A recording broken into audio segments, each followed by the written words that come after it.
Well, aerial culling of brumbies has resumed this week in Kosciuszko National Park. And the scenes being described by those who've witnessed the aftermath are deeply disturbing. For instance, today, horses found wrapped around trees with broken legs and broken necks, shot up to 15 times, left to rot where they fall. Photographer Kiki Sherberg has witnessed the aftermath firsthand. That was what Kiki was quoted as saying in the Telegraph today. And former Nationals MP Peter Cochrane, who runs a horse trekking business in the park, he's heard the stories from other eyewitnesses as well. They both join me right now. Kiki, Peter, just to be very clear, there are too many horses in the park. We're required to get down to around 3,000, and that is what we are undertaking, and that we will continue to do that. We've also done ground shooting of them, and we also, as people do know, we do aerial shooting as well. You lied, Minister. You lied to the House.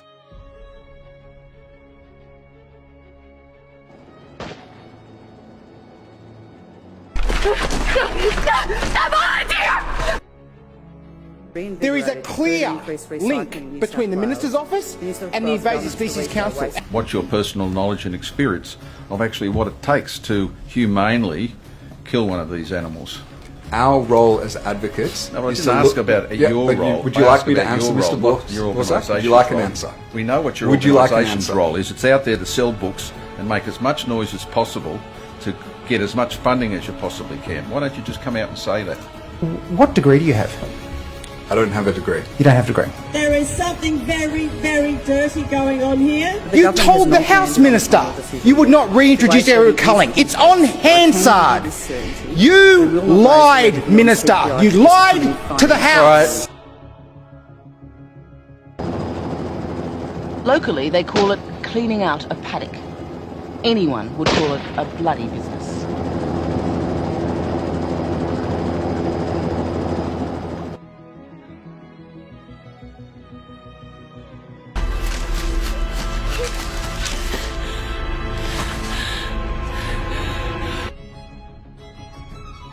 As people do know, we do aerial shooting as well. Their men are actually trained and trained properly. They do a firearms course every year, and they're very good shots. Not that good. The horses still suffer. Oh, well, people in Iran are suffering too, aren't they? That number is the median number of shots, and so for a lot of them it's less than that. The male and female tribute. What we need to see is the respect for those brumbies demonstrated by this government. At the moment, I think the Minister is simply just trying to shoot them all before there are any left. And how did the RSPCA manage its clear conflict of interest since it receives so much funding from its operations from the New South Wales Government? If it's a veterinary opinion that a heart-lung shot is a suitable way to euthanize a horse, we rely on that veterinary opinion and that expert evidence. You lied, Minister. You lied to the House. I don't have a degree. We do aerial shooting as well. What degree do you have? I don't have a degree. You don't have a degree. There is a clear link between the Minister's office and the Invasive Species Council. I believe there may be some dirty, dirty deals that the government has made on this. Yeah, they have. They have. Because something very dodgy is happening here.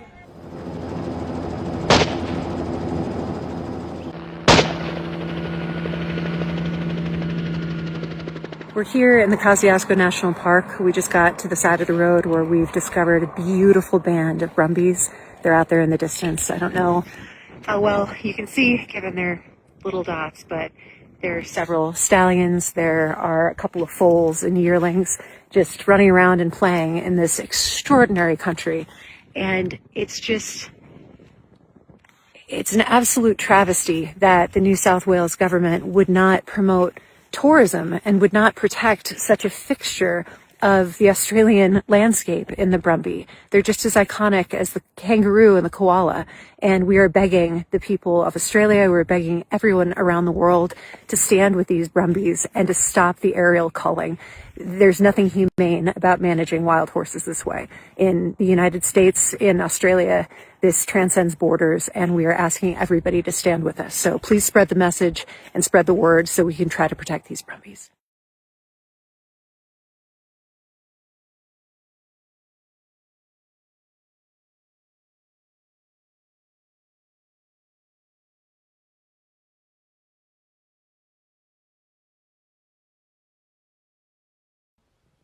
Hi, I'm Andrew. I'm a Narragain descendant. My family were born, my grandfather was born in 1909 at Kyandra. This is Narragain country that we're on. I'm doing this because as a custodian I need to show that I'm actually working to do something to make things better for our country. At the moment our country is being totally mismanaged by National Parks and Wildlife Services, being led by Atticus Fleming, the New South Wales Environment Minister, and Chris Minns, the Premier. Also now is going to be involved in it is Tanya Plibersek, the Federal Environment Minister. These people don't actually know what they're talking about. I think there's a bit of corruption going on surrounding the aerial shooting of the horses. This barbaric behaviour isn't acceptable in our country, and we're not going to tolerate it now. We didn't tolerate it in the past, and we're not going to tolerate it going forward. This is to tell the government a cease and desist has to take place, effective immediately. The mismanagement right across the board, not only with the Brumbies, is actually the high fuel loads that are on our country. This is totally unacceptable. 2019-2020 was a mega catastrophic wildfire, and all bushfires surrounding that are preventable by doing hazard reduction burns and managing the lands properly. I've been notified that all the Brumbies are going to be shot. They say that there's going to be 3,000 horses left in the Kosciuszko National Park. There's not even 3,000 horses here now to leave there. It's well below those figures. I was born in Tumbarumba in 1973, so that makes me 50 years old. I've rode these mountains most of my life. I train horses and I train Brumbies as well. I'm also a director of the Narragain Nation Indigenous Corporation, and I'm also the Narragain Horseman. I'm here to tell the government that you may be thinking that you're speaking to the traditional custodians of these lands, and I want to make it quite loud and clear that Richard Swain is not a custodian of Narragain country. He is not Narragain at all. In fact, he's actually a Wiradjuri man. So for him to come up on our country and do water healing ceremonies is totally disrespectful to my people, and we frown upon that. So as throughout my life, I became a New South Wales RFS volunteer firefighter, working my way up to become a crew leader in wildfire and wildfire safety, and also a deputy captain of a couple of brigades, one being Tumbarumba and the other one being Lappington in Sydney. I know what it takes to have a catastrophic wildfire, or a bushfire for that matter.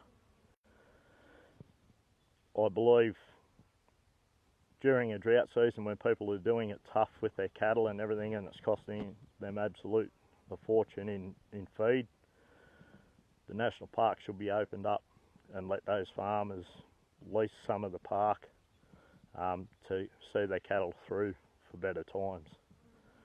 Grazing absolutely reduces blazing, and that's a well-known fact. So after the Duns Road bushfire, I actually came up on country and had a look around to see what was going on.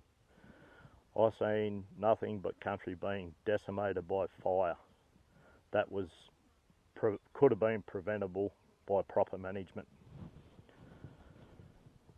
During that period, I actually drove out onto Long Plain and out to Coolamine, Blue Waterholes, Currango, and out to Old Snowy Camp. Some of these areas were impacted by fires, but not to the devastation that we've seen out around Cabramatta, Jagungal, and Happy Jacks and all those areas. The reason why these areas didn't burn was because of the grazing and the horses being there. These horses should be used as a fire preventative tool, and that's an actual fact. The government don't learn, they haven't learned, and it's been years and years of neglect. It's time that the neglect finished, and it's time that the government come forward and they spoke to the proper custodians of the land, being the Narrego. I also, being a Narrego man, do have a Brumby plan of management that's a happy medium that can be reached by everyone. However, the government choose not to come and speak with us or consultate in relations to this matter. It's a way forward for the Brumbies and the proper management. The management of the Brumbies need to be handed over to the Narrego people, and our lands need to be handed to us as well. I'm not going to accept this. It's total nonsense, it's barbaric, it's not antagonistic, and it's harassing and offensive. It's got to stop, and I won't stand for it any longer. If it's civil unrest that the government want, civil unrest is what they're going to get. And I'm not going to stand back and watch this continue on. Yes, they say it, the Brumby supporters allegedly threaten the national parks. I don't condone that if they do. We don't have a problem with people being on our country as long as they show respect. So, to the government, from the Premier to the Environment Minister, both state and federal, it's about time that you come and speak to the real custodians. I've invited you all to come out on country on a horse track and show you the real proof of evidence. And the only highest population of horses in the northern end of the park has always been around Currango. And the reason why is national parks have always refused to manage the horse numbers there, and they've never managed it. That's gross misconduct on their behalf, and it's totally appalling at the way they are. There's dead carcasses in waterways. There's dead carcasses laying out in the open plain for everyone to see. That's not proper management, that's bullshit. That's what it is, it's plain bullshit. And if you think that I'm upset, well, you're rightfully thinking that. This can't happen in the future. RSPCA, it's about time you started standing up and coming out for what you're supposed to be doing, and that's protecting the humane safety of animals. Brumbies are nothing. Brumbies are animals. They are animals. They have a right to live. They've got a right to be on our land. No one's asked us if they could come onto our land and trespass on it and bring their firearms on here and shoot the animals. It can't go on, and it won't go on. If you want a court battle, bring it on. We'll go to an interlocutory injunction and we'll get a cease and desist against you. I don't care, Mr. Flaming, that you're a lawyer. Just bring it on. Bring it on and see what the mountain people can do. As custodians and of the country and the Australian people as a whole, I've got support behind me, and we're happy to bring it to your front door. Thank you very much.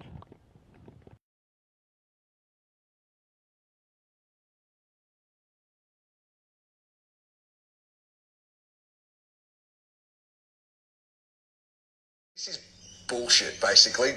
We don't need Americans coming to Australia and telling us how to manage our landscape. You got brumbies falling, wounded ones crawling, with animals maimed from shots not well aimed. A government shamed, penny sharp defamed. Helicopters unsteady, but the government is ready to spray bullets all around at the horses on the ground. Like a pack of savage mutts, horses wounded in the guts. And did they tell you this is justice? Did they tell you this is right? Is this a nation without a soul to let this happen in plain sight? A little foal is squealing, its mother's life they're stealing, and all the pain it's feeling. That's why my head is reeling. Well, the man from Snowy River would be sick down to his liver that this nation never oughta be witness to such slaughter. With great beauty being crushed like a toilet being flushed, and if the people didn't stop it, they just let the horses cop it. So did they tell you this is justice? Did they tell you this is right? Is this a nation without a heart to let this happen in plain sight?